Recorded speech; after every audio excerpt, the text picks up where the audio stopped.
Xbox, Record This is a podcast celebrating all things gaming, food, and the good old days. If you'd like to find out more, head to xboxrecordthis.com.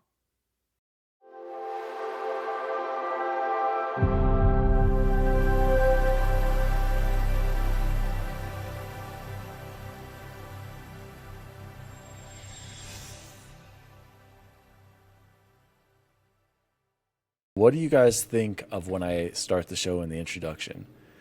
Did you like it where, do you want me to do it where like we're having our pre-show conversation? And then and then just randomly. Oh, hello. Yeah. Daddy Diwali here, and welcome to Xbox Record This, episode 20. We have an exciting show lined up for you. Yep, you fell for that one. And we were going to have a special guest, but we'll get to that in a second. Joining me as always we have the tripod here. Joining me as always is the assistant to the coast, Chipotle Bear. Chipotle Bear, how are you, my friend? I am doing great, Daddy Diwali. I got a big family vacation coming up this weekend. We're going to go up to the mountains and have like a mini family reunion, which feels great, but got to get through tomorrow. But in the meantime, happy to talk about some awesome Xbox stuff and to really share. I'm really excited to talk about Psychonauts because I've really gotten to get into it. I know we all have over the last week, so I'm excited for that. But I'm doing great, buddy. Happy to be here.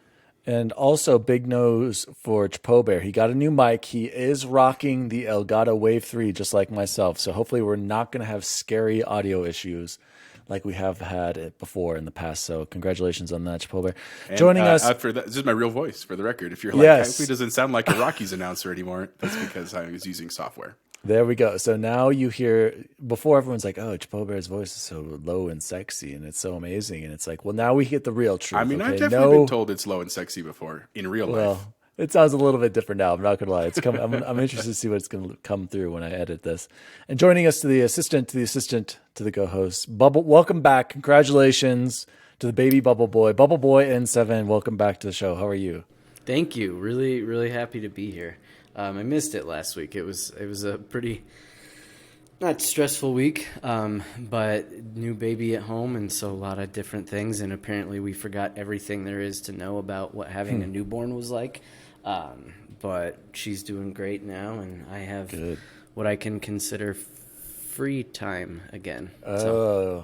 Yeah, it's not real. But wait, how old is Cora? 5. So she's in school, right? She's in pre-K?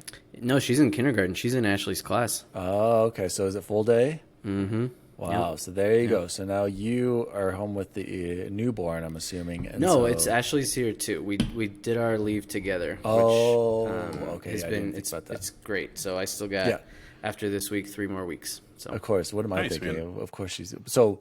Okay, so there's both of you, one child. So this is easy. This is easy right here. Well, it's like redoing the first level after you've beaten Chance, let me tell you. Guns. Oh, hold on. This is easy. Stop. I was going to be like, Dan, you're an idiot. And then I was like, wait, Dan had twins. So he's allowed to talk shit. Okay, yes. So yeah, this is easy. And one of them's away at school. Anyways, that was the big news. But the real big news, and I want to show you it right here, you guys. Can you read this? That's the first time you've gotten that? I've gotten that email like 4 times already. I haven't. For our audio listeners, make sure to check out the video. I got my first, and Jose's just rocking it like 12 times a day. I got my first, you might have been exposed to COVID-19 exposure alert on my iPhone. It happened today when I was at Costco.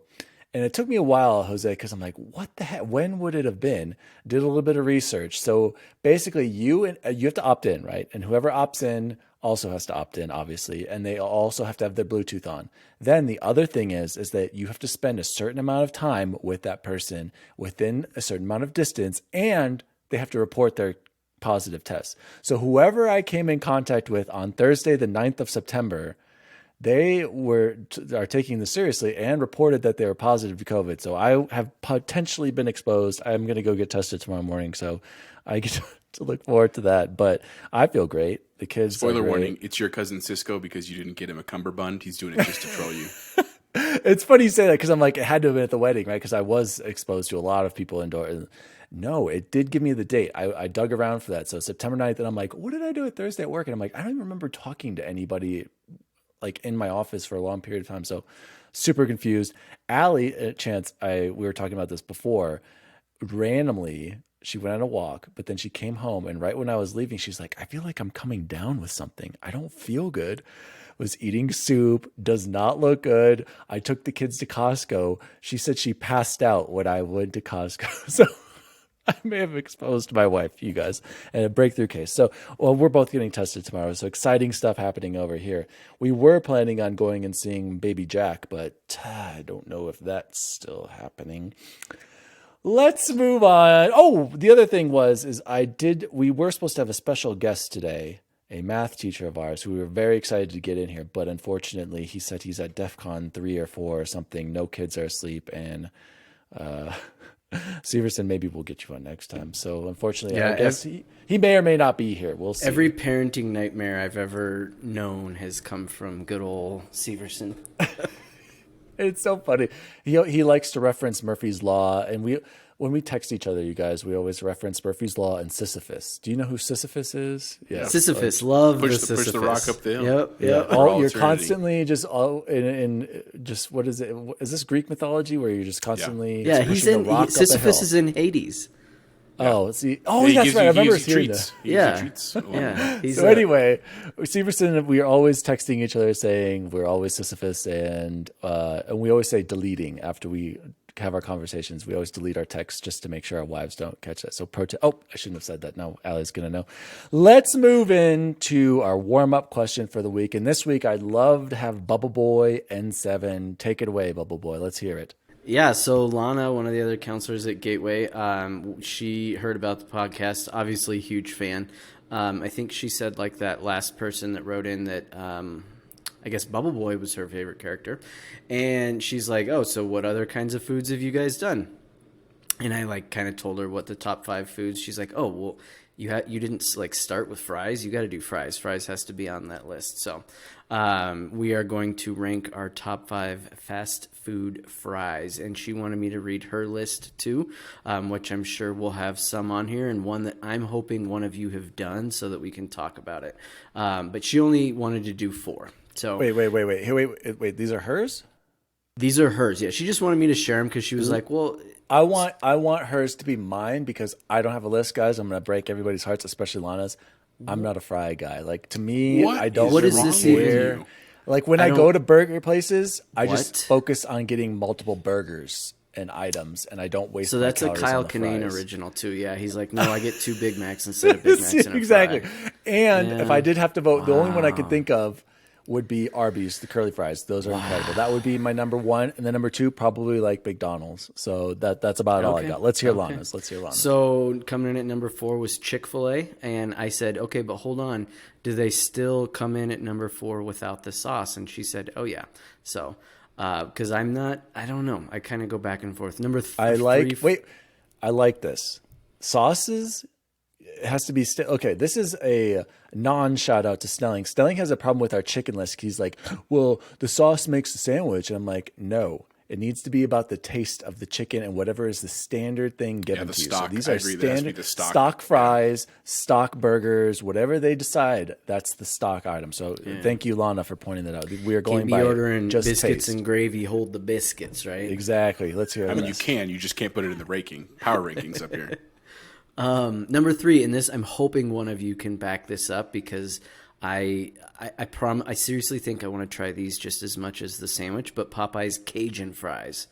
So has anybody had the Popeye's Cajun fries? No, but I think I've seen them. It sounds delicious. There's no Popeyes by me. But again, I know, man.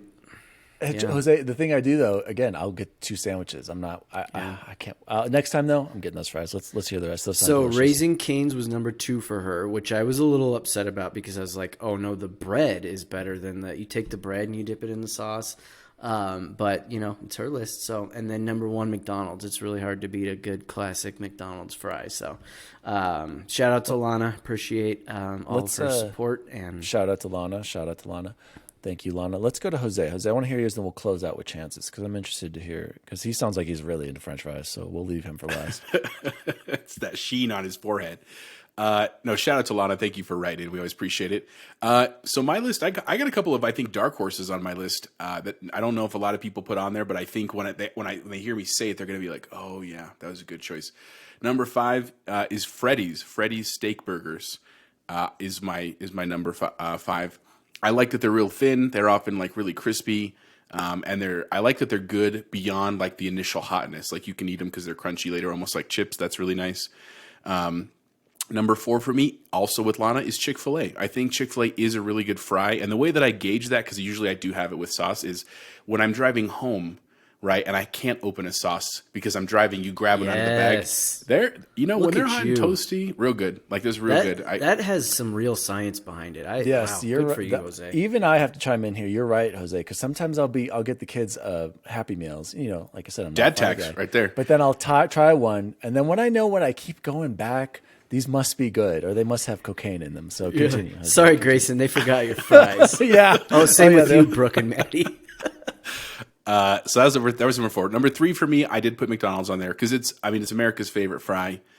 When they're nice and hot, McDonald's fries are champion status. Like truly, they're just delicious. And I actually commend them because I don't know if you two remember in like late 90s, early aughts, when you'd get like the supersized fries, you were literally getting like a gulpy size of them. And I'm actually not a fan of that. That's too many fries. That's like 2.5 potatoes. Right? Like, I actually like that they've scaled it back, that when you get a value meal, you get enough. Like, they're good, they're tasty, you finish them, you don't waste them. I'm all about that life. Save the planet. Number 2 for me, Arby's fries, the curly fries, because same thing with Dan, I got to give it to him. They are amazing. Like, just, God, they are so good. And when you get the real tight, high and tight curly Qs, that's where it's at right there. And then my number 1, this is the true dark horse, Good Times. Good Times wild fries. Whew. They are a step above. I love those fries. Yep. Can I share a Good Time story? Did I send you this the other day, guys? You did So not? yesterday, Allie, again, shout out to my wife, had it with the kids. Freaked out, yelled at them because they were just whining on her, because I'm stern with them. They know that caca doesn't going to work with me, you guys. You can use this whiny voice all you want. I can tune you out or say that's not going to work. She lost it. She's like, I can't take this. She literally ran upstairs, closed the door on them. They're all like shocked and stunned. So I'm like, okay, guys, we got to get that. Well, yeah, I'm like, we got to get out of here, you guys. Your mom is losing it, literally. So I took them to Good Times because I had those free ice cream tokens, right? Go to the one on Union and Alameda. Of course, I pull up. I'm like, hey, I'd like to get those 4 free ice creams. Okay, what flavor do you want? Yes, can I just have 2 vanillas and 2 chocolates? We don't have any vanilla or any chocolate ice cream. We're out of ice cream. All we have is the coffee crunch. And I was like, why did they ask what flavor you wanted if you only have one flavor? So I'm just sitting there like, are you kidding me right now? Of course. And that's when I texted Severson and he said, Murphy's Law, of course, Daniel, this was supposed to happen. But turned it into a good thing, went to Dairy Queen. Dairy Queen came through, phenomenal. And we went to the Green Mountain Elementary School playground there, and they had a great time. So shout out to Playground. Yes. Classic evening. But DQ's gotten expensive in our old age. It's not cheap. Dude, everything. I don't care anymore. But shout out to Good Times. I love Good Times, but the other night failed me miserably with the ice cream. So I like your list, Jose. Well, shout out to you for being dad of the day, taking the kids to not only to save your wife, but also to Good Times and to get some DQ and play. That's true number 1. And Allie, I hope you're listening to what Jose just said. And I also took all 3 of the kids to Costco tonight, so I like a nap. So anyway, moving on, Chance. Let's close out the list here with your top 5 fries. I'm assuming you're going to have a lot of similars to what we've mentioned. And yes, but I do have 2. Actually, my top 2 are different. So, and I might get in trouble, Daniel always likes to. Here he goes bending the rules again. I have 17 different fries no, I'm kidding. So coming in number 5, Chick-fil-A. And Jose, you're absolutely right. I hadn't thought of it that way. Just the reach over. The reach over for the fry, way better than the reach around, right? And so top 5, Chick-fil-A. Number 5. Number 4, McDonald's, which felt a little bad to put it there, even though it is classic. But it's also, there's nothing that really jumps out about it to me. So I had number 3 on there. Consistency. What? It hasn't evolved in 50 years. Yeah, which is kind of cool, but yeah, exactly. If it ain't broke, Don't fix it. Yeah, I Okay, gotcha. all right, keep going, keep going. Number 3 was Good Times too. So that was not a dark horse, Jose. Those wild fries, they are legit, and really don't even need any sort of ketchup or anything. Number 2 was Five Guys, and I wanted to also put a little bit of an aside here on Five Guys. So back for, was it Bros Bash 2015 or Bros Bash 2013, It was 14? God, I don't even remember. Bros Bash 2014. When Daddy D Wally and Jay Biz and I went out to see Pack Attack in Phoenix, we tried all the fast food, like all of it, I think, because we were allowed to. And we did, of course, we did the requisite in and out and everything. And as we were sitting there at the, was it the Scottsdale Mall? We were all like, you know what? Five Guys that might be our favorite of all the burgers that we've just had. Five Guys forgot about Five probably Guys. comes in at the top. And the greasy big bag, they give you too many fries, but whatever. I mean, Yep. talk about what Jose was saying earlier with McDonald's. They just, here, take them all. You know? Yep. So that was number 2 that I figured would be different. And then the number 1 that D Wally's probably going to get upset about is Wingstop. I would like to think that they count. And if you haven't had them, I'll allow it. Must try.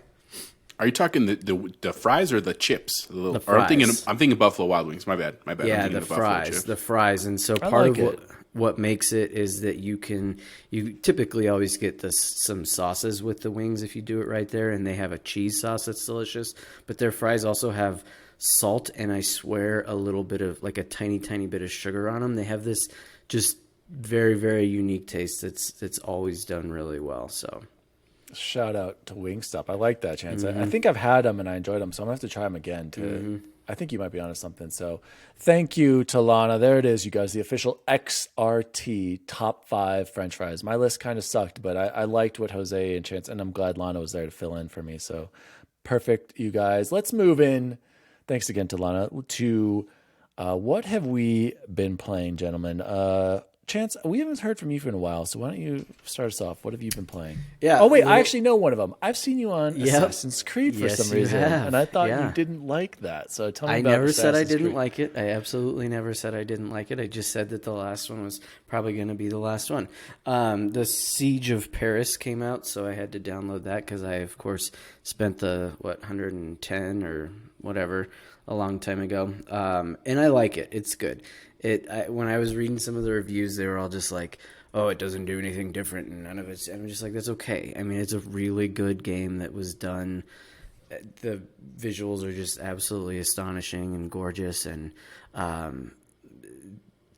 again, I think that probably got. I don't know if overhyped was the right word. Definitely for me though, because I had the highest of high expectations with it. But it's still fun, and I enjoy it, and so I downloaded that, and I've been playing that. So Let me ask you really quick: which one is more worth my time? Because you always like to say, "Is it worth the money?" Yes, but is it worth your time, Diwali? No. That or Cyberpunk? Cyberpunk. oh gosh, Oh no. Come back. While to you're thinking about that, I have another question for you. When you bought the DLC or you downloaded it after paying $100 like 6 years ago, did you also get a tattoo that said "No last regrets"? year. yeah, the no regrets. No Yep. regrets. Yep. Heck yeah. Anything else, Shady? Chance? And then little bits of Psychonauts Psychonauts, still too. okay. Yeah, because I was listening to the show bits and bits, like 5 minutes here, 5 minutes there, and I was just cracking up again on the one from last week. And so I've done most of the levels you guys talked about. That casino boss one definitely stood out. It's just so cool. All the little like mini games and stuff are just so fun in there, and I cannot, especially because you're the person that was getting upset with me about the electricity on the floor, I cannot understand how you didn't do that heart race and beat it on the first try. Yeah, I don't know. For Shout some out. reason, that one long jump, I think I was just jumping too early, obviously. But did you guys Chance, have you done the bowling level? No, I haven't yet. Don't tell me. Oh, guys. not yet. Yeah. So it's so good. And Jose, you're right. We talked about this a little bit before. The cooking one, that actually might be one of the best. That was really cool. And I actually failed at the first time one because I was going around collecting everything then because it doesn't punish you, except it is a collectible, of course, that unlocks. So if you missed that, you probably guys didn't, but I'll have to go back and get that. Jose, I know you've been playing Psychonauts. Is there anything else you've been playing? I can't wait to do the spoiler cast of Psychonauts, by the way, you guys. But go ahead, Jose. No, other than that, I haven't had a whole lot of time this week.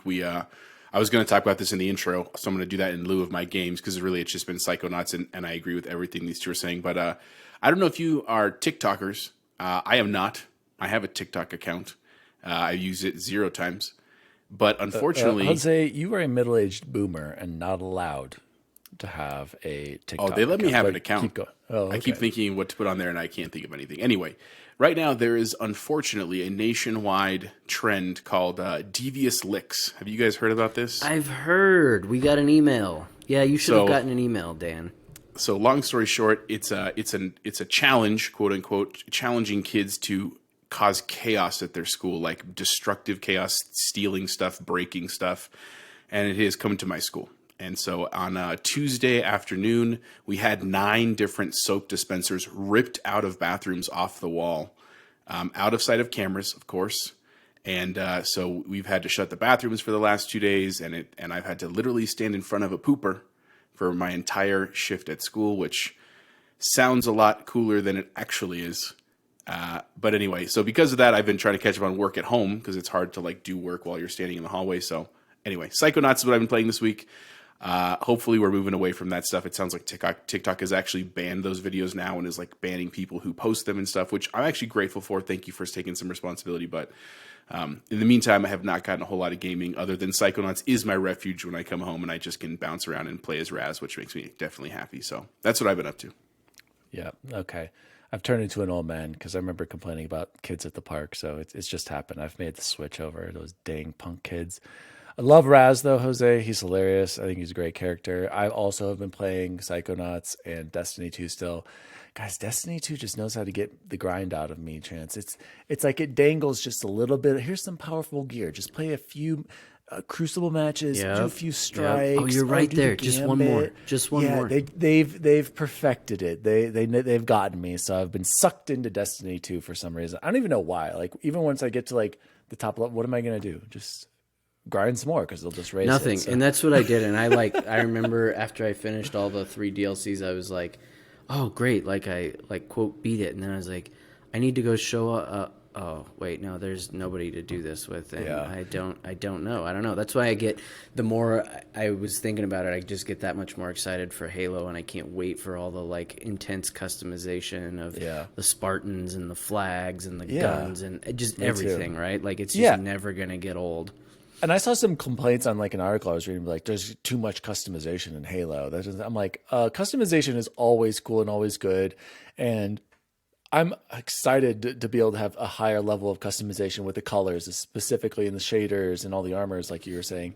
Yeah. And there's a way you can like, because I played the technical test, and you will be, hopefully, I think you all signed up in a week or next weekend. You'll see how basically the players are like highlighted a certain shade. And I recommend having your team be in yellow. Remember this, have us and your team in yellow and have them be in pink. Because I was having a little bit of difficulty telling apart, is this guy on my team or not, or is this a bad guy? Pro tip, you guys, have your team be yellow, have the bad team be like this pink shader color, because otherwise, or you could just get an OLED. Here we go, guys. Anyway, no, but that's just such a dumb thing to get upset about. Like, okay, don't customize your guy, and then like I don't want people to have fun playing this game. Yeah, it should be red versus blue. This is not Halo. Come on, dude. Like, cut me a break. So anyway, I just wanted to say about Destiny. You're right, Chance. I wish we could all get together and do another raid, because I do remember when me and Alan we completed the first raid on Destiny. Were you there, Chance? I don't know if you were there. Where we played with the randos. Were you there? You didn't finish it though, did you? I started it with you. Yeah, then I remember being so like distraught about not being able to finish it. And that was one of those moments where it was like, you guys are so far ahead now, like I think I'm going to put it down. Exactly. So I do wish I had people to play with, because the raids were fun and unique, and that required a lot of cooperative, moving pieces coming together. And I really appreciate that. But I remember, yeah, Chance, I remember you dropped off and then it was just me and Alan. And then we had to find other randoms on the Xbox groups, which was nice. We did find somebody, but they had to be basically at the same area we were, continue on. We didn't get it a few nights, or then you have to coordinate with randos, like when can you get back on?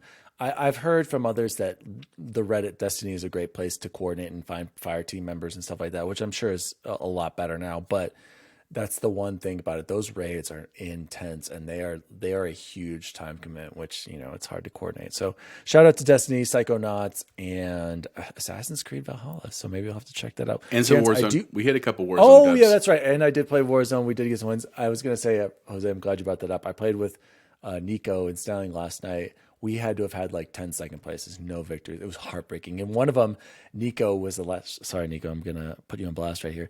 Nico was in the zone. The smoke is closing. I'm running. The guy gets me from behind, but I can hear him. I'm like, Nico, he is right above me. He is right on me. He's coming up the stairs. All you got to do is shoot him. For some reason, he's like putting his plates in, chokes, gets obliterated, and dies. And it was 2-on-1 at that point. So I was devastated. So sorry, Nico. You failed me. Usually Nico is clutch, you guys. So that was devastating. So shout out to Warzone. Chance, at the end, I still want to know which one, Assassin's Creed or Cyberpunk, is worth my time. Let's Cyberpunk. I'll Okay. say it now, and just because it is so different, Okay. And and know you what have I a was system thinking? that can run it. True. And I'm still waiting for the next gen patch, and I bought it for $10. I and Jose got it for full price back, and it's still in his shrink wrap. I'm wondering if when that next gen patch happens, if they're going to put it on Game Pass, and they probably will, and then I'm going to be pissed about spending $10. I think that would be the smart move because they got to relaunch that game. I that was a disaster. We'll talk about that another time. Let's move into the news, you guys. Let's start out with some delays. So for story number one, this comes from Techland, the developers of Dying Light 2. Basically, this is coming from the CEO. Today, we have important news to share about the development progress of Dying Light 2. It's always been our company's goal to build a transparent and honest communication with our community, fans, and gamers. Every day, we strive to grow in this element. Basically, I'm going to skip this mumbo jumbo. We've decided to move the release date to February 4th, 2022. So there it is, you guys. A big release that was supposed to launch right before Halo Infinite. Probably a smart move in general, not to be paired up against Halo, but also moving into February now. Now there's a bunch of games in February. Does this Chance? I remember you were saying, did you plan on getting this at launch, or are you still more in the camp of waiting? Well, I was going to kind of see how things were shaking out and what else was going on at the time. So it kind of depends, but I applaud this move. I like the words that guy used, and he was really honest. And it's kind of like that we probably reference it too much, but that Cyberpunk thing, like just wait until it's ready. I'm not like pumped about being patient, right? Like I love my patience pants, but I'd rather that than play a bad game. Yeah. And Jose, I'm going to skip you because we'll move into the next news story, which is I'm going to read all Battlefield. No, let me interrupt you. Let me tell the audience what really happened. We were on our chat this week and, just chatting about dumb things that we find on the internet, typical day. All of a sudden, out of nowhere, Dan says, guys, I'm kind of afraid they're going to delay Battlefield. And literally, I kid you not, I text him, stop saying that, you're going to jinx it. And within 1 hour, 1 hour, ladies and gentlemen, we all get a message on Twitter that Battlefield has been delayed. So if you're looking for someone to blame, that would be Daddy Diwali. Just throwing that out. Okay. There were a lot of rumors going around on the old Twitterverse, and EA stock price. I showed you, Jose, and I was like kind of kidding. I'm like, time to buy the dip. Totally should have, because it rebounded like later that night. So it could have made some quick cash if you bought. Well, I don't know. It was $140 a share. But let's get into it, guys. Battlefield 2042, and I got to read this, Jose, because you know how I feel about those old people over at DICE. We've made the decision to shift the launch of Battlefield 2042. The game will now be released worldwide November 19th, 2021. So I believe this is about a month delay. Building the next generation of Battlefield during a global pandemic has created unforeseen challenges for our development teams. Given the scale and scope of the game, we had hoped our teams would be back into our studios together as more as we move towards launch. With the ongoing conditions not allowing that to happen safely, and with all the hard work the teams are doing from home, we feel it is important to take extra time to deliver on the vision of Battlefield 2042 to our players. Your enthusiasm for the game has been very inspiring. We believe in the game we're making, and we thank you for your patience as we put some finishing touches on the experiences. So the open updates on the open beta will be coming later this month, and this came from Oscar Gabrielson and the Battlefield 24 development team. I would like to start off on this one though, really quick, you guys. If they're delaying the game only a month, this has me concerned because I think we're going to get diced again. Because if they only need an extra month,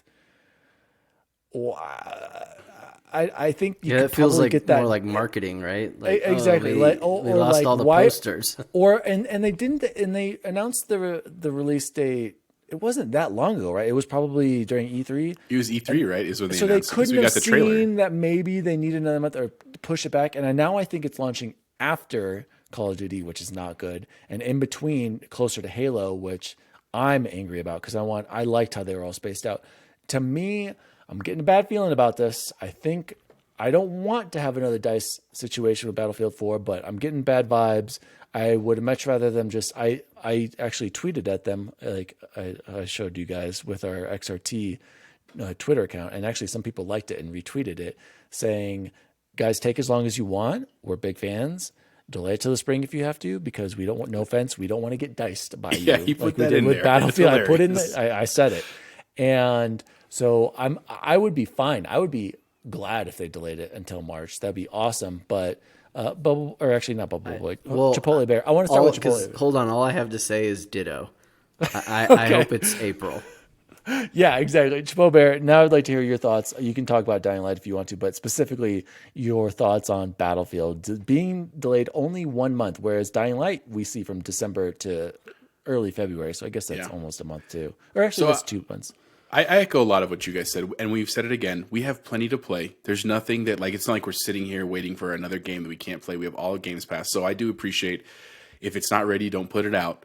That being said, with the only thing I can trying to make sense of this, because you said it's weird to have a month delay at this point where you're already announcing it. I mean, I wonder if this still is really some of that like global chip shortage, because I'm trying to think of it from the perspective of like what could be holding them up. It's probably servers, right? Like they don't want to dice people, and you do that by having lots of servers. And if you're trying to increase server capacity, that's hard right now because computer chips are at a premium. They're not available. That could be what's contributing to it. I don't know. I'm just spitballing here.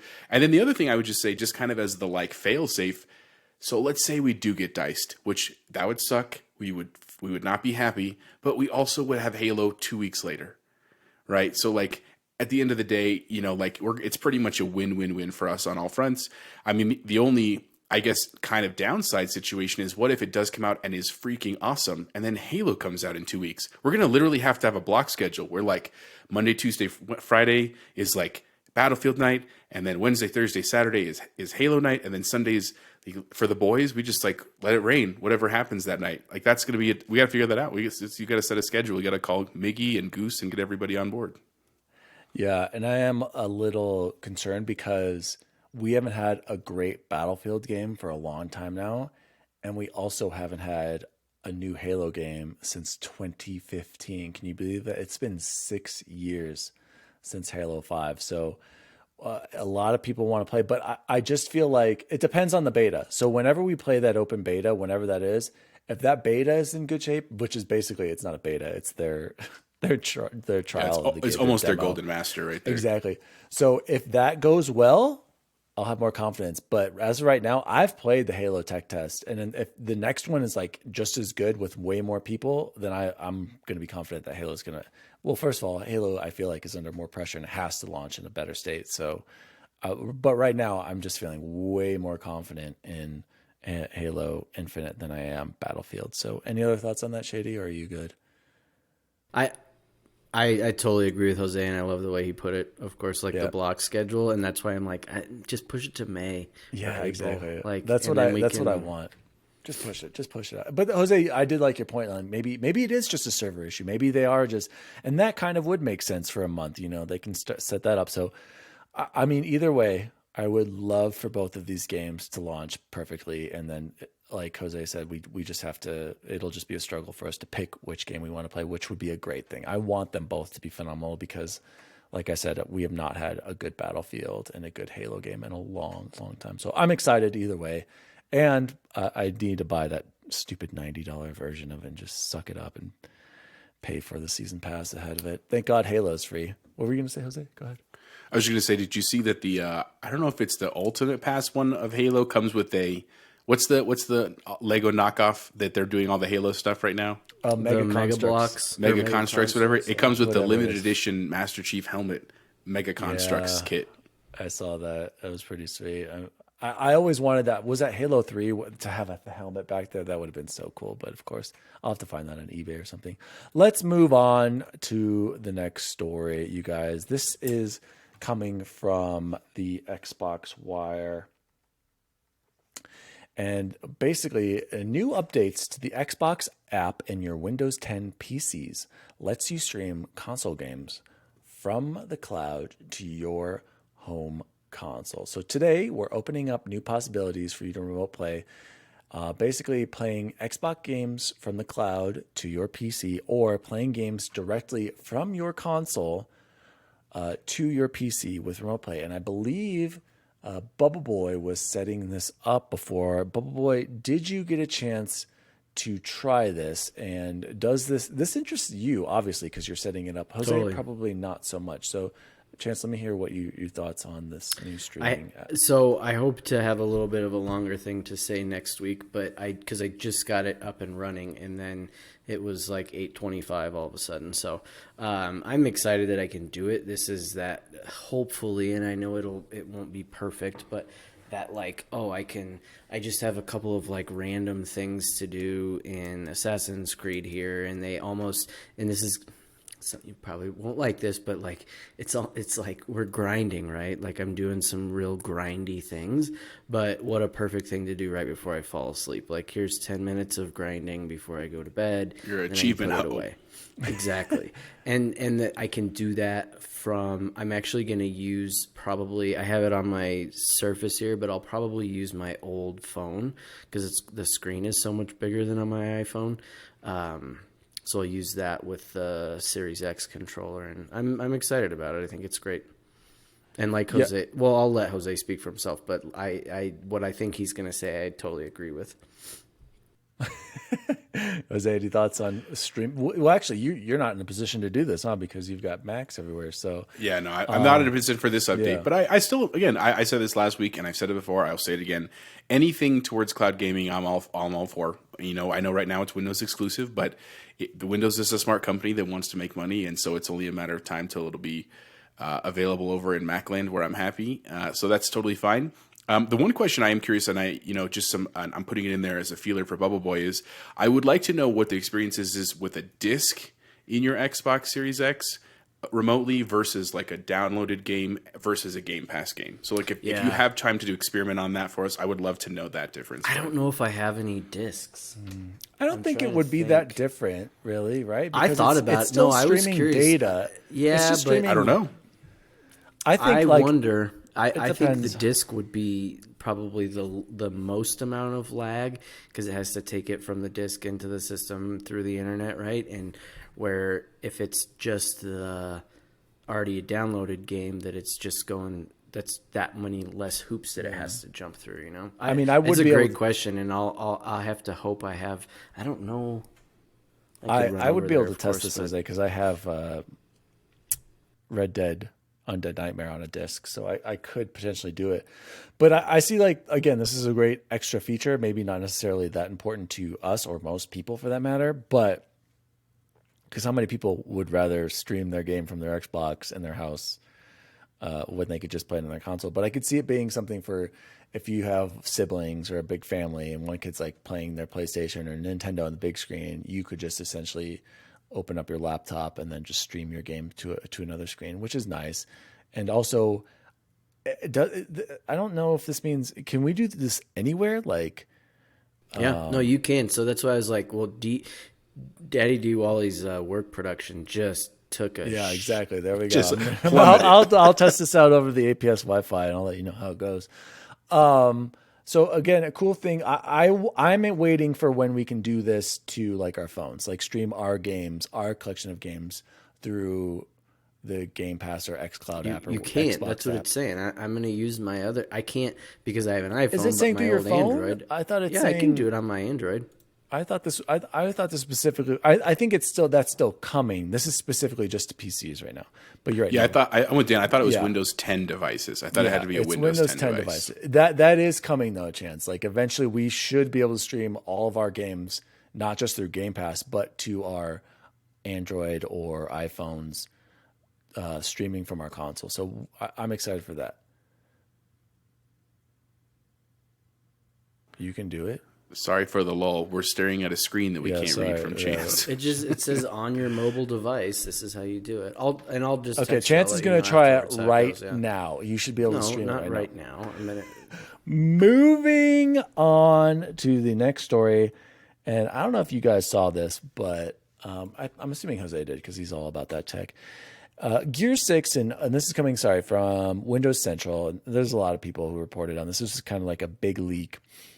Gear 6 and other unannounced Xbox Game Studios projects were outed via NVIDIA's GeForce Now database. The NVIDIA data provides a glimpse into the future of games.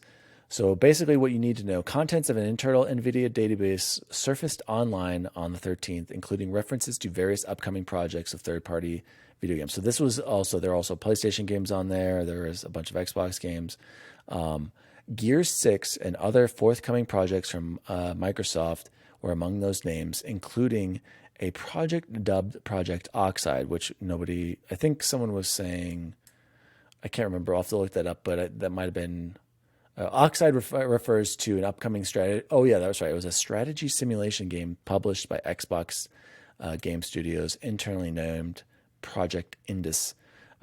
So basically, there were also rumors going around saying that this game might come out in the spring, whatever this strategy simulation game is. So basically, Jose, do you know anything about this NVIDIA, how this leak happened? What's GeForce Now? Do you know anything about it or no? So I don't know specifically about this one, but NVIDIA GeForce is like their graphics cards, their graphics card stuff. So it's basically what I'm assuming is like as graphic cards have continued to evolve, they get kind of like tuned, if that makes sense, like tuned for specific experiences. Gaming would be one of those experiences, right. And you pair that with those like marketing, drivers, right? those pesky drivers. Yeah. Right? So like as NVIDIA is planning to roll out whatever their next crazy numbered and lettered graphics card might be, it might be saying like pairing it with Gear 6, saying it's going to specifically design to run Gear 6 at the most extreme ray tracing settings. Okay. And what happens with that, and it's, I know this because it happens often in Apple world, is whenever small bits of data get sent out,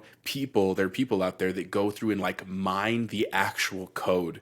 And I'm talking like they're combing over 50,000 lines of code. So it looks like the Matrix, stuff. And they somehow find this guy was testing Gear 6 on this RTX 30 or 4090, the next card or something like that. Well, not even testing, just that it was mentioned, and so it's coming. like linked to it kind of thing, and this is evidence that it's coming, right? That's basically what it is. Okay, thank you, Jose, for clarifying that. Now I don't feel so dumb. That makes a lot more sense.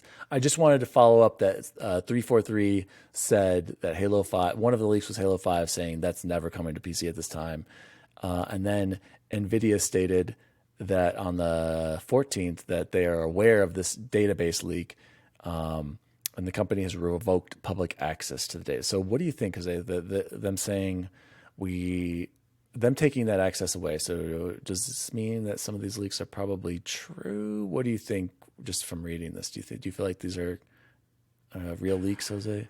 I mean, because I remember some of them were showing like screenshots of the game, like being in a store or something, or I don't know, some sort of like demo. I mean, sometimes leaks do happen like that because obviously when you're talking about like the global construct that is like online stores, there are deals with Amazon and Walmart and Target that are literally, they're in the system for months before they're even publicly announced. And so Walmart Canada is famous for leaking a bunch of crap. Yeah, and usually it's an accidental thing. It's like they're testing it for how hard the servers are going to run, and then someone just finds it randomly, screenshots it obviously, and then they post it or sell it or whatever. Sorry about that. Sorry about that.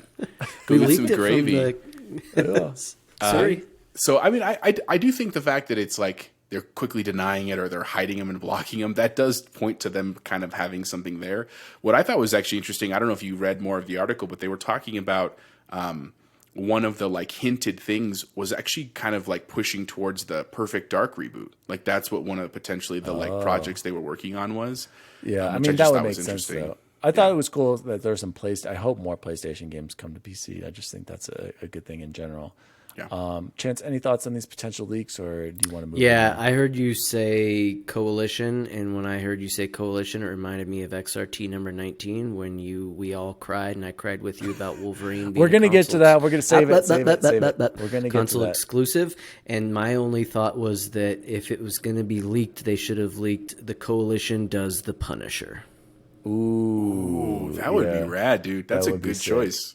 That's a good one. I didn't think I'd totally play that. Okay, again, Microsoft Xbox. You better be working on something. Not that I I'm need. so- Hold on, we'll talk about that in later. We'll talk about that later. I want to get through the but last Wolverine's two stories. my favorite. I got to say that. Oh gosh, we'll get to that. So thank you, Jose. Thank you for clarifying. I think you did a really good job making me understand how these leaks work and stuff like that. So thank you, Jose. Shout out to our resident genius of who went to the Harvard of the West. Chipotle Harvard of thing. the West, UNC Go Harvard of the Bears.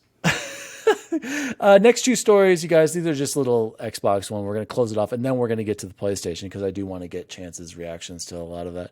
Coming to Xbox Game Pass this month, we have September 15th, Flynn.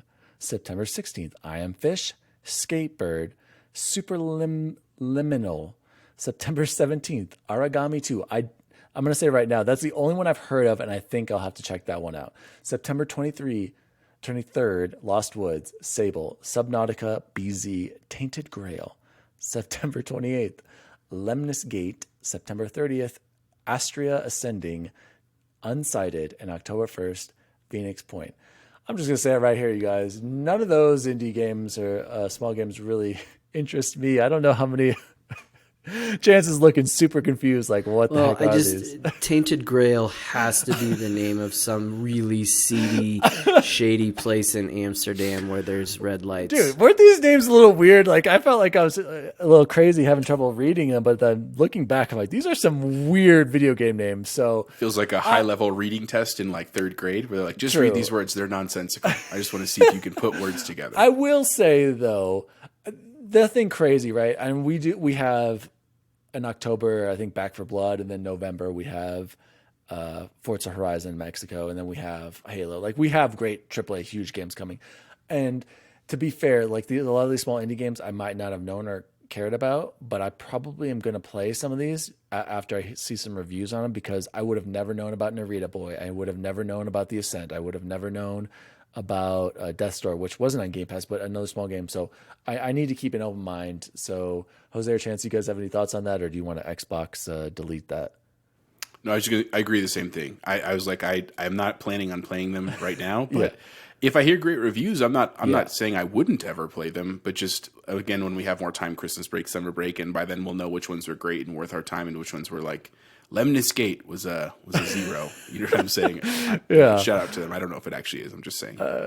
Origami 2, I do remember hearing good things. I'm excited about that. And then the Skatebird guide, I don't know if you guys can see it or looking at it. That looks like a really cool cover. So that looks pretty sweet. Maybe that's, I think I did see something that's IGN gave it horrible reviews. Oh, really? Oh, Horrible. no. Yeah. Oh, man. That's such a cool box art.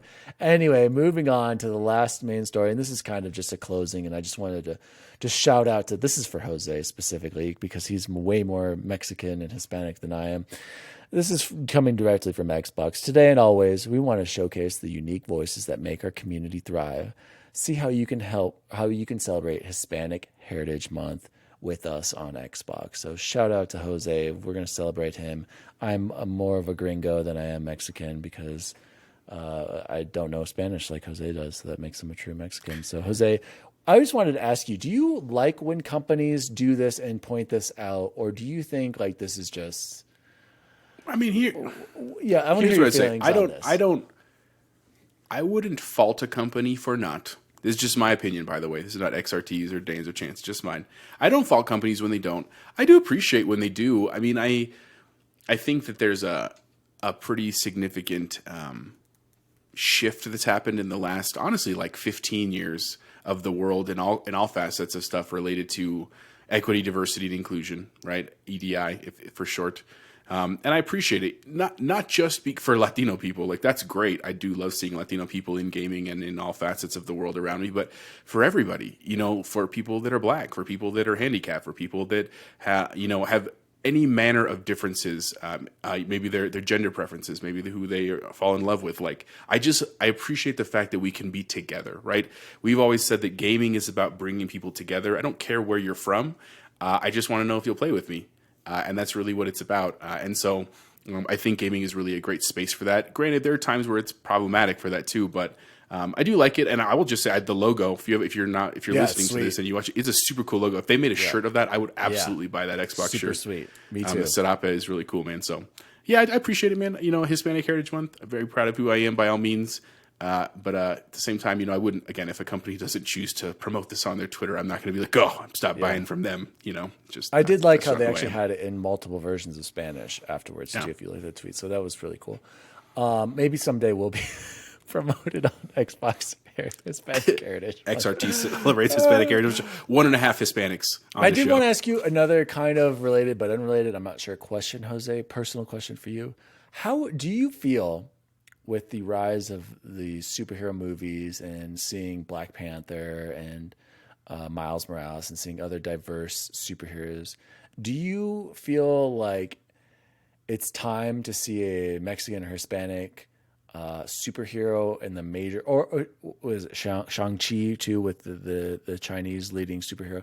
Do you feel like that's like, now we need to get ours or something like that? Or do you not really care? Or because I feel I've read some reactions of people being like, "Man, that really changed my life seeing someone represent me on screen." I'm just curious. Like, I'm kind of like you.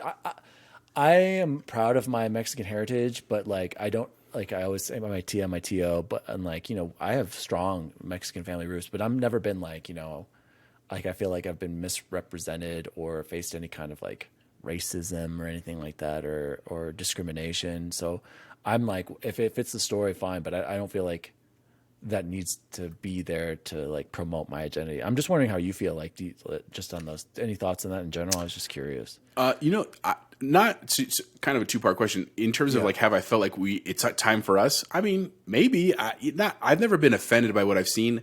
Yeah. Because historically the characters that we've seen on screen were not Latino. Like their comic book roots, they weren't someone that was Latino, and then they just weren't portrayed that way in a movie. That would be a little more upsetting, I think. And I think that's also, I totally understand why, like, if you're Asian and you saw Shang-Chi and you're like, oh my God, that's amazing. Like, finally, like a full Asian cast, it's done really well. It's like, as from what I've heard, at least I still haven't seen it. I do want to see it. I haven't seen it either.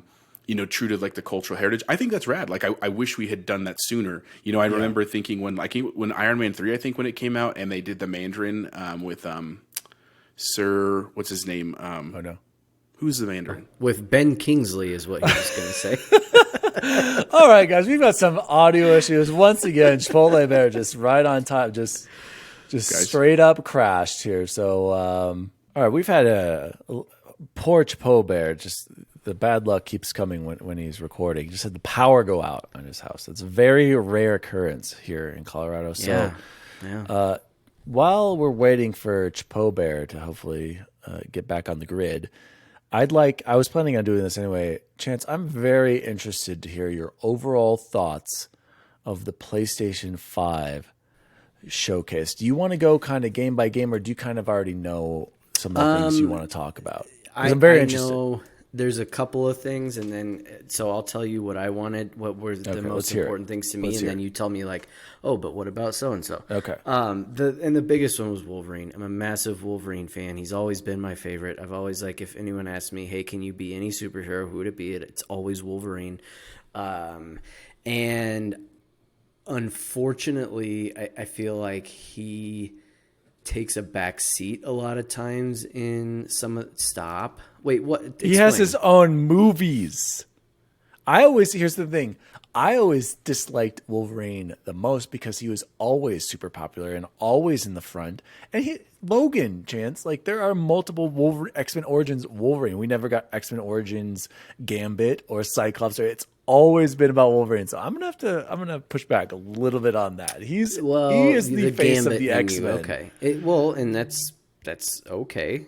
Like, of course, he's the face of the X-Men, right? You probably need to respond to Chappelle. I meant more like, and I guess you're right. I don't know. It probably has something to do with stupid licenses and stuff that, like, he would have made the Avengers movies 5 out of 5 for sure, right? Like, if there was some. Anyway, so that trailer Was he a part of the original Avengers? Sorry, I don't know any Avengers history. I think he no, wasn't he a part of it. I don't know. I don't think so because he Okay. actually was not developed until quite a bit later. Okay. Go ahead. God, that trailer, all 8 seconds of it was incredible.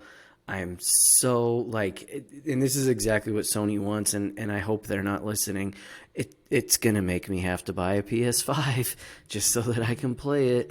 And I'm Yeah, like, but I mean, you were gonna get one anyway. Let's be real. And this game looks like it's a ways out. yeah, right. When people can It's just actually a get their quick hands CGI, on one, yeah.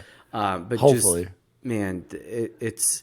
And I thought your impressions of Spider-Man from last week and everything were pretty spot on, right? So, like, I hope that they've learned from what they did with Spider-Man and some of the repetitiveness. And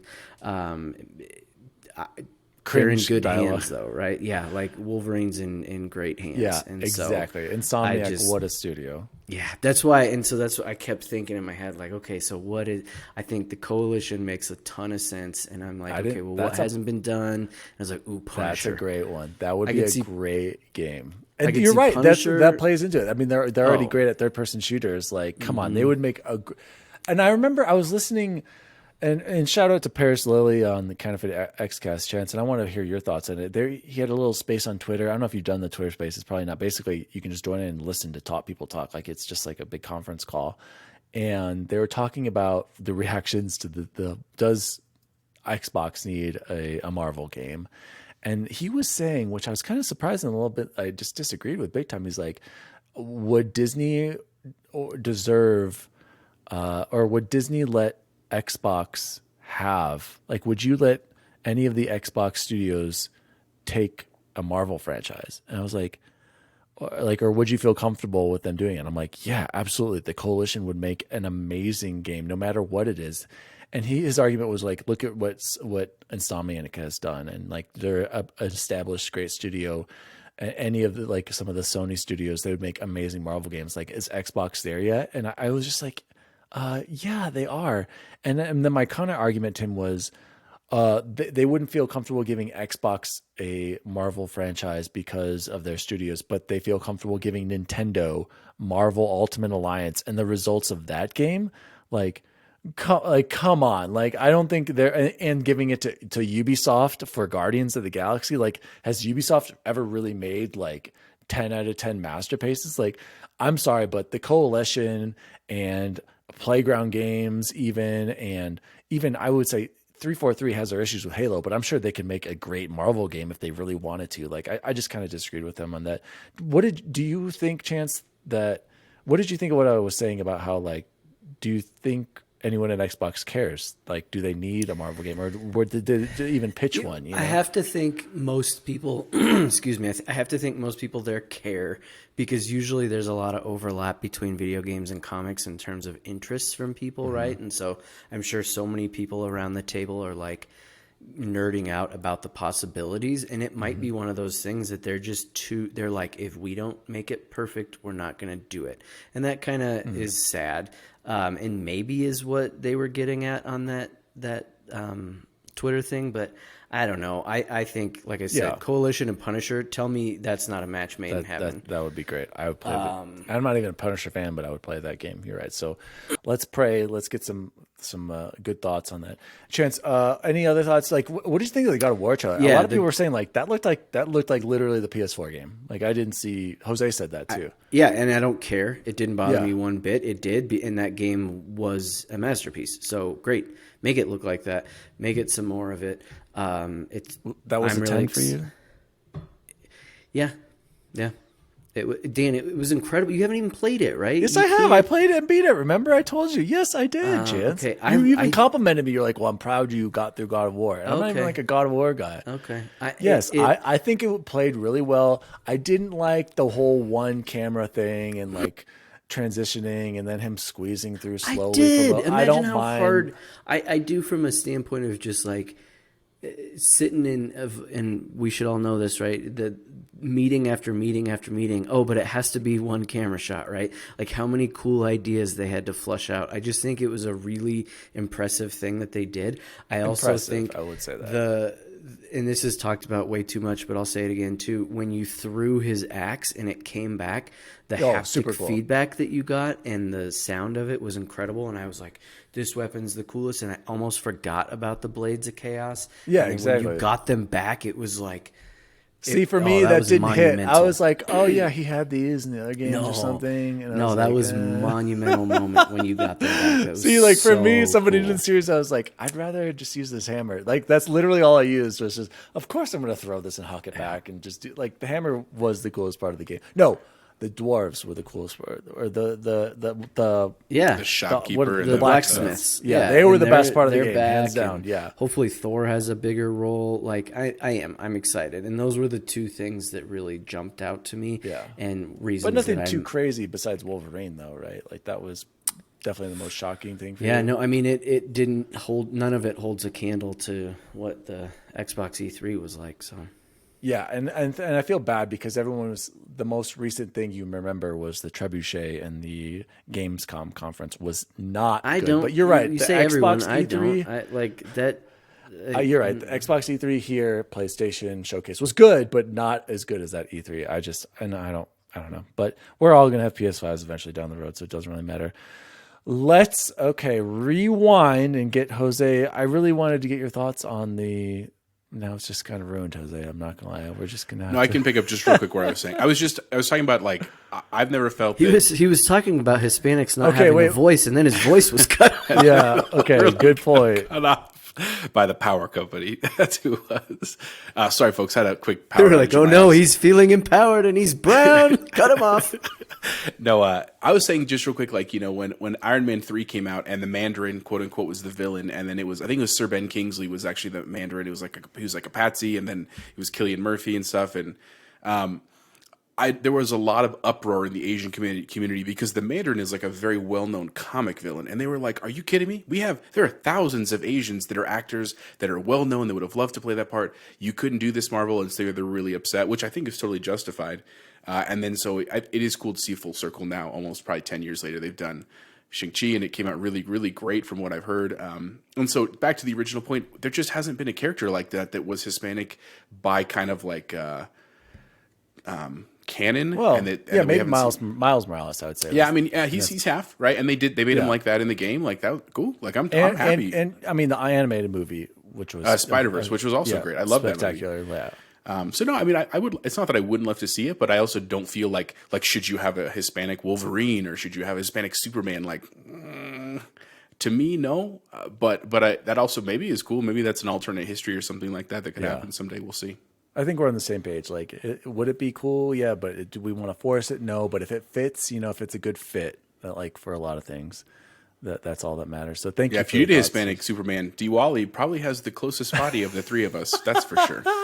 Thanks for that shout out, Chipotle. Okay, Chipotle Bear just got his first raise of the show right there. Thank Wait, you, gentlemen. Shady, are you getting paid? I'm not getting paid. Handsomely, all in cereal. Nobody is getting paid. Yes, exactly. So, guys, let's move into this week's The Good Old Days. And I'm very, very excited about this one. And this comes in from XRT Superfan, good old Lauren. She wrote this to me a while ago, and I wanted to make sure and share this one. Here's a question for you guys at XRT. Can you tell me some video game moments that broke your heart or made you cry? Thanks, guys. Big fan of the show. I can't wait to hear what you have to share there. So thank you again to Lauren, Superfan. And this one, who wants to go first? Or would you guys want me to go first? Do you have some heartbreakers? You should start. I guarantee you we're going to have some of the same ones, though. So you should start. Okay, Teddy. I'll go first because these are ones that I specifically, I'm sure there are I'm a big softie, you guys. I'm sure there are many times where I've cried playing games, but I just wanted to pick three where I'm like, this hit me hard, and I specifically remember just bawling, as stuff was going down. So my first one, and I know this one probably should be on all of our lists, and this is from the greatest games of all time, and Mass Effect 3. This is number 3? No, I'm just giving you a general. I didn't rank these. These are just general. I'm not ranking these. Sorry. Let's just relax here. I'm sharing this first, so that should say something. Was when my best friend, Morden Solis, sacrificed his life for the genophage. I remember the famous line. What is the? It had to be me. It had Someone to be else me. would have gotten it Someone else wrong. would have gotten it wrong. Oh my god! Just bawling and watching. getting chills right We talked now. about this before. Watching him just go up that elevator and him just standing there so stoically, just knowing the fate he was going to face, running in, making sure that the cure was released, and Shepard saying his goodbye. Oh my! I'm gonna cry already. Just Morden. He was my favorite. He was my best friend. A lot of people love Garrus, but to me, Morden, his commentary, his sacrifice, his character development, seeing his wrongs throughout his times. Oh, shout out to Morden Solis. Actually, sorry, I don't know why I said number 2. Like I said, these aren't ranked. The next one, and I know for me, this hit me big time, guys. And this was the end. Oh, okay. I should have said this earlier. Spoiler warning, spoiler warning, spoiler warning, spoiler warning. We're spoiling some serious games. Morden dies? Oh, I'm sorry. I ruined that. I hate this show. The Walking Dead season 1. I can't remember his name, and I'm freezing up. Chance, can you bail me out here? Yes, it's Lee. Yes, when Lee at the end of oh my gosh, when he gets bit, and then you have to basically choose how the game ends, to either take him out or leave him. And of course, as me being little Clementine, I had to do the right thing and take him out. I had to take him out. I had to become an adult, and I had to take care of my new father figure at the time. Bawling, you guys. And I can't imagine if I had kids at the time. Oh my gosh, I would have stopped playing video games forever at that point. Having to see Lee being sacrificed, like that bond you share with them, oh my gosh, I'm getting teared up already. So guys, if you have not played The Walking Dead, go play The Walking Dead. I just spoiled it, but And right after you shoot, in the background, you can very faintly, you can hear him saying "Coral" right out of nowhere. Why do you gotta ruin? Oh my gosh! All right, that's seriously Lee and Clementine. Come on, Jose. And then the last one I had on my list was, and this might be surprising to you guys because I don't think it hit for you. I don't even know if Jose played it, and I think Chance did, but it wasn't the same. Was Journey on PlayStation 4? I was lucky enough to play that game when it launched on the PS4, and a lot of people had missed it on PS3, and so it relaunched on PS4, and I caught it when the game launched. So I remember running into a random person, and you didn't know this at the time. You run into other, whatever those floaty things are, and basically you figure out, oh, that's not a computer player. That's a real player, because there's no communication. All you can do is tap and make like sounds. And it doesn't say gamer tag. It doesn't say anything. You see another floaty towel-like spirit that you are. And then you connect the dots when it starts to follow you and interact with you. And basically I went through the entire game with some complete random, right from the beginning, basically all the way through, going through all the trials, getting through all the puzzles, which there aren't much, but it was just this epic, like 2 to 3 hour journey, if that, pardon the pun. And at the end, I remember it's like very cold and freezing, and you like reach this giant light. And after I beat it, getting so emotional, being like, that was an incredible experience. I can't remember if I cried, but it was just so powerful to me, going through this crazy journey with this random guy I didn't know. And I remember there was a way somehow where you could see who you had played with. I think it was my recent friends list, and he was the only one listed for like the past 3 hours. So I sent him a message, and I was like, dude, that was so incredible. Thanks so much for playing with me. He's like, I know, man, it was like this random, I have no idea who this guy is, but we both shared this incredible experience of getting through Journey together and getting through this awesome, just magnificent amazing game. So shout out to Journey. That was, I don't think I'll ever, that's kind of like a Hideo Kojima moment for me where like, I don't know if I'll ever be able to experience that again in a game. Playing with what I thought was a computer, then turns into a real player, going through this crazy with no communication. So shout out to Journey. That was one of my top games on there. I'm really glad that made your list, and I thought of the Psycho Mantis thing too. Totally different things, but like, you go ahead, Chance. Tell me how that'll happen again. So I'm glad that one hit for you. Go ahead. Okay. So, and if all the peeps on the nerd chat will know that coming in at number 5 for me, where it's headed, because I sent a picture of the credits to Metal Gear Solid 4. That one really hit me. And of course, in those credits, there is Hideo Kojima cast himself as the voice of God. But what I will never forget, and not even necessarily the ending, and because massive spoiler alert, he shoots himself in the face at the end. That wasn't even necessarily the part that did it for me. It was the part where you're crawling through the microwaves, and like you just see all his armor falling off, and then it has the pictures of all of his friends and family that he's made throughout that game, and what they're going through and how he's saving them by doing all that. I think it was extremely well done. The music was incredible. I watched a little bit of it today, just to kind of remind myself of what happened, and I say remind myself jokingly because I don't, my God, it was another Kojima production, so I don't really know, but that in itself really jumped out and is one I know I'll never forget.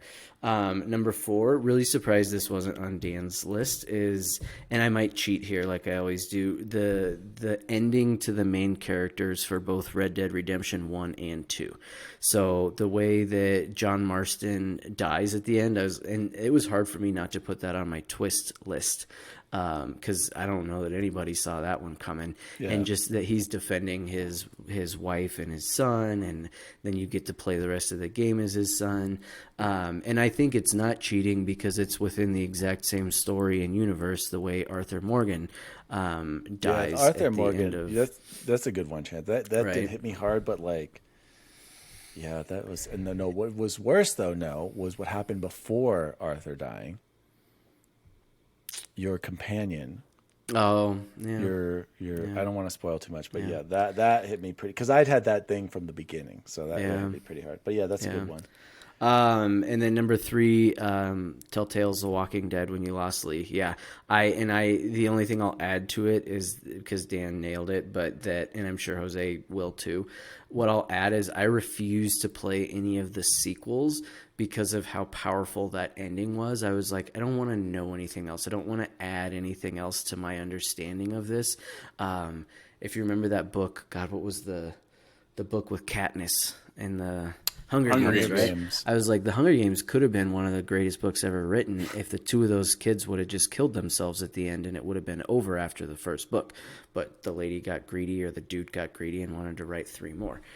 So I have consciously chose not to play the rest of that series because I was like, wow, what an incredible ending. Hit me in the feels. Number 2, extremely shocked that this didn't make Dan's list. I think he's probably going to quit as soon as I say this. He'll be like, I don't know how I forgot about that. But the prologue and then the entire rest of Ori and the Blind Forest, right? And yep. I mean, I want to say this. They were great, but like, I wasn't crying. Like, that's, I mean, they're like, then they're you don't have a cute, soul like, or feelings, because yes, that was sad. That was great pull, but he didn't gets, make my list. When he falls out of the tree and then Naru sacrifices himself for him and get like, come on. That's what made you want to keep playing the game. I don't know. I'm shocked that didn't make your list. I don't know how that wasn't 1,000 times higher. I don't know. I guess all of mine were like real person. Well, I guess Morden's not a real person. Or neither was Journey. Never mind. Yeah, no. You just forgot about it. Okay. Mr. Ori simp over here. Love and Ori. then my number 1, I don't know that I have anything to add to, but obviously Morden. Very good. And Chance, let me just say, the whole Walking Dead, I was the opposite end. I played all of them because I needed to see where Clementine's story went after that. Like, come on, you didn't play any of them? Oh man, No, I think it was so good and well done that I didn't want anything to taint it. you know what. And thinking back on it, I'm not so sure if the payoff is worth it, but yeah, I did feel like, man, you're right. This just isn't gonna ever top. You're right. The first season of The Walking Dead. So, Chappelle Bear, let's hear your memorable moments of heartbreak or making you cry in video games. So to be fair, I didn't qualify it as I had to cry. I was leaning more towards the heartbreak, or where genuinely was like shocked. Well, I cried. All right. Not as a twist, but I definitely had the Morden's death on there. I definitely had Ori's the death of Naru and Ori, because like I agree with Chance, man. Like I didn't know what to expect other than you said it was a great game, and so like I sat down and was like ready, and it was just like it was like a Pixar moment where like we're 3 minutes into the movie and I'm already sad because of something happening, but drew me in, and just beautiful, and audio was amazing, the audio design, and I honestly give it to all of the Ori games. Like the whole story with the villain, where like you really think it's a villain, and then when you understand the villain, like that was just with truly very little writing, was incredible. So I just shout out to that. And then I also had Eris's death, which we talked about last week a little bit, just because again, as a kid, I told you I was more frustrated that I didn't have her as my healer anymore. That was like my immediate upsetness. But like as an adult, I really come to appreciate like that's such an impactful thing to have done so long ago in games. So those are all in there. But the three that you guys didn't have that I did have on my list, that actually really impacted me the first time I played Mass Effect was the suicide run. Like I was not prepared that if they were going to be gone, like just like, again, they were my team, and granted they may not have been like my favorite player, but like when the door's closing and with Jacob, I felt real bad for Jacob. Like I was real sad about that. I was gonna say, wait, so you didn't have everyone survive the first time? Or Yeah, what I've about never the last lost time? a soldier, so Because Well, I neither didn't have I. read all the things saying like I mean, this is after Jose lost Rex, and I did, dude. Well, nobody cares about ride. Jacob. at least Rex didn't die because Yeah, nobody cares about Jacob. Don't worry. Yeah, yeah, he was just back on. He was having pina coladas. Look at that idiot out there losing his team. That was on there. And then the other two were from the Halo series when Cortana sacrifices herself. Again, I didn't cry, but I was just like, she can't be gone. Like they can't do that. That's a good one. Was, The like, whole that was a relationship. big one for me. That's a good one. I like that, Jose, because that's super underrated. The connection you have to Cortana, and then Chief. Oh man, that's actually a really good one. And I don't know how it right wasn't there. on your list. And the other one I from forgot Halo a lot about these. was the end of Reach. Like, because I knew that it was a Great, prequel, and like, great so you one. know how it has to end. But like when you're there, you're like, "Ooh, I got this, man! I'm gonna run over here. I got these guys." And then like you start running out of ammo, and you're like, "I gotta go find ammo." I mean, just like it was. That was a great ending. So cool to end that way, and Yeah. like the final scene with like the helmet. Like I just Yeah. thought that was real And good, and made that me was very emotional. A great end to Bungie. That was their goodbye to Halo. Yeah. So Yeah. very, Yeah. very well done. And I'll never forget because we all played that together. I remember you guys died so early, and I was the only one alive. I know we were again watching for a you play long forever, and you're like, I was giving him a good fight, man. Noble wasn't going out easy after you knew. We need to play that pwned right again. I away. think actually, Dude, I would totally play it. I still because know it's on Master Chief Collection. You know what's right? funny, Chance? I actually did just play that during quarantine, and I actually did Legendary solo. I was pretty proud We about should- that. And it we was should do still that. fun. XRT let's plays do it. Reach. Yeah, we should do that. to And get we- ready for Infinite. Jose can use his capture card too, and then upload all of that footage. Yeah, we can. I have a capture card. It's sitting right here. A great list there, gentlemen. Very awesome topic. Oh, and I really love the enjoyed that. question. Yeah, thanks, Lauren. Yeah, thank you. So, guys, let's close the show like we always do with the best food we had this week. I'd like to go first because mine was pretty simple and quick and not too exciting. But on the way home, randomly from I had a meeting the other day, Chance, from 8 to 3 p.m. So that was great. Family liaison meeting. So on my way home, I'm like, I'm going to treat myself. And I got myself, there happened to be, because I had to reroute because of traffic, I had a random Popeyes. And I got that spicy chicken sandwich. I was like, I need to make sure, am I overhyping this? No, I am not. Number one, every time I had it, incredible. So shout out again to Popeyes. Can we just be honest about you rerouted? You know that you looked at the maps and there were 3 options, and you're like, that one goes by a Popeyes. We're going by that one. I swear I didn't, but I was so happy. That's the story Allie got to hear. Yeah, No, sorry, no. babe. It was for you. I did it for you so I could be home. It's so sooner. funny because I was like supposed to turn right on, like I was going towards Hamden, And I looked to my left, and I'm like, I was at a stoplight. I'm like, oh, there's a Popeyes right over there. Sure enough, pull into the gas station and then go through the intersection just to get to the Popeyes. I'm like, well, if it's there, I got to get it. So, who would like to go next with the best food they had this week? I can. Mine was just today, and not that it wasn't super exciting or anything, but another oldie but goodie. But El Abuelo, which is a good Mexican restaurant we have here in Elizabeth. There is not much to pick from food-wise in Elizabeth, but El Abuelo always does it right. And got the Colorado burrito, which is just delicious. So I love it. El Abuelo. Abuela? My grandmother? Abuelo. So what? Abuelo. Grandfather. Okay, so you got to give me some more details. What was in this Colorado burrito? So What made it's it special? it's like a red chili sauce that I think that's where the Colorado comes from, right, Jose? Is the Well, red I mean, chile? it means color red, like red Yeah. color, literally. So, it's like a beef, like a steaky kind of. It's like carne asada, baby. Yeah, basically. exactly. It's delicious. And I will, another shout out, huge fan of the show, Ruby from across the street, who Jose went to college with. Also a graduate of the Harvard of the West. Harvard of the West. Man. She makes homemade Colorado with homemade gorditas even, and Gorditas. it is to die for. The next time I have it, it will win for like the next 8 weeks of the show in a row of best food that week, because she just crushes it. Nice. Chipotle Bear, what about you, my friend? Shout out to Sal and Ruby. Always hope they're doing well. Best thing I had this week, just a quick honorable mention. Yesterday, I was on the way home from a meeting as well, and did the McDonald's. Their $6 meal deal is back, where you get 2 things for $6. I got the old Big Mac and chicken nuggets with honey.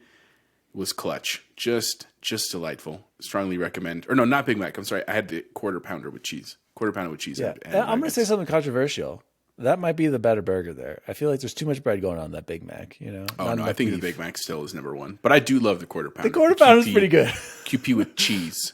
And then the other thing that I had that was really delicious. So Victoria's aunt from Georgia was in town this week, and as part of her like final night here, my mother-in-law made surf-inter steak and lobster tail, which was just very decadent. It was delicious. Went home feeling very full, and then I got to have some for leftovers at lunch, which was really great too. So shout out to Grace, my mother-in-law, for a delicious meal, and to Aunt Judy for coming to visit from Georgia.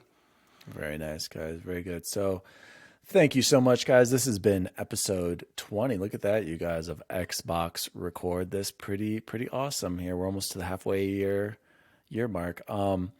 If you have any suggestions for a top 5 list, please, next week, we'd like to keep it video game focused next week at the warm-up question at the beginning of the show. You can reach us at xboxrecordthis@gmail.com, or you can follow the show at Xbox Record This across social media. You can also follow me at Daddy Diwali. Hopefully next week we'll get Severson. Shout out to Severson if you've listened this far. A special guest, a 4th chair in here, or maybe we need to get Rockwarrior. I keep sending invites and I'm Or not hearing Goose. back. Get Goose in here. Well, Goose, I Goose feel would like love he's gonna be a little too crazy out there. But yeah, I'd love to get Goose, but he's got to get that mic first. We got all about that audio. So, Chipotle Bear, where can people find you, and you have anything going on? Chipotle_bear on Twitter, or Chipotle Bear on Instagram. If you've been following recently, we got some cool Halloween projects in the way, as well as some more van shoes I've been designing for the kids. Those will be on soon, which is really cool. I forgot my shoes. You got to bring your shoes. I want to see your basketball shoes. You got to get them from your mom. Other thing is just this weekend, like I said, we're going up to Winter Park doing like a mini family reunion. So my cousin Nathan, Chance knows him. He works for a mortgage company now, Cross Country Mortgage. If you're looking to refinance, they're awesome.